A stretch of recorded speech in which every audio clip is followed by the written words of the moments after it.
কবি সুভাষ মুখোপাধ্যায়ের ফুল ফুটুক না ফুটুক। বসন্ত এখানে প্রকৃতির সাজ নয়, জীবনের স্বভাব। কোনো রঙের বাহার বা সুগন্ধের উৎসব নয়, এক জেদি জীবনী শক্তি। বসন্ত এখানে আশ্বাস দেয় যে সব কিছু নষ্ট হয়ে গেলেও জীবন থামে না। সব ক্ষয় ও বিচ্ছেদের মাঝখানেই বসন্তের কাজ নিঃশব্দে চলছে। সে আসে এক নিষ্ঠুর নীরবতায়। এখানে বসন্ত কোনো ফুল ফোটা রোমান্টিক সৌন্দর্যের ঋতু নয়, বরং জীবনের অদম্য প্রবাহের প্রতীক।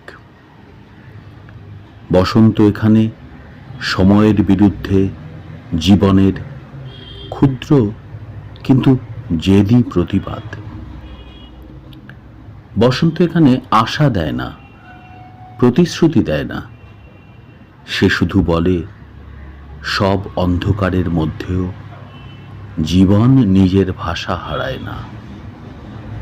সেই অনিবার্য, নির্লজ্জ, অমর জীবন ভাষার নামই বসন্ত। তাই বসন্ত এই কবিতায় জীবনেরই প্রতীক। কবি সুভাষ মুখোপাধ্যায়ের ফুল ফুটুক না ফুটুক, আজ বসন্ত। ফুল ফুটুক না ফুটুক, আজ বসন্ত। শান বাঁধানো ফুটপাতে পাথরে পা ডুবিয়ে এক কাঠখোট্টা গাছ কচি কচি পাতায় পাঁজর ফাটিয়ে হাসছে। ফুল ফুটুক না ফুটুক, আজ বসন্ত।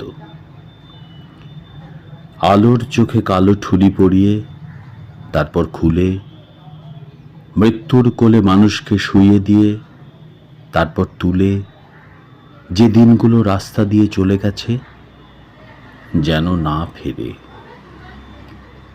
গায়ে হলুদ দেওয়া বিকেলে একটা দুটো পয়সা পেলে যে হড়বোলা ছেলেটা কোকিল ডাকতে ডাকতে যেত, তাকে ডেকে নিয়ে গেছে দিনগুলো। লাল কালিতে ছাপা হলদে চিঠির মতো আকাশটাকে মাথায় নিয়ে এ গলির এক কালো কুৎসিত আইবুড়ো মেয়ে রেলিংয়ে বুক চেপে ধরে এইসব 7-5 ভাবছিল। ঠিক সেই সময়ে চোখের মাথা খেয়ে গায়ে উড়ে এসে বসল মরণ, পোড়ার মুখ লক্ষ্মী ছাড়া প্রজাপতি। তারপর দারুণ করে দরজা বন্ধ হবার শব্দ। অন্ধকারে মুখ চাপা দিয়ে দড়ি পাকানো সেই গাছ তখনও হাসছে। ফুল ফুটুক না ফুটুক, আজ বসন্ত।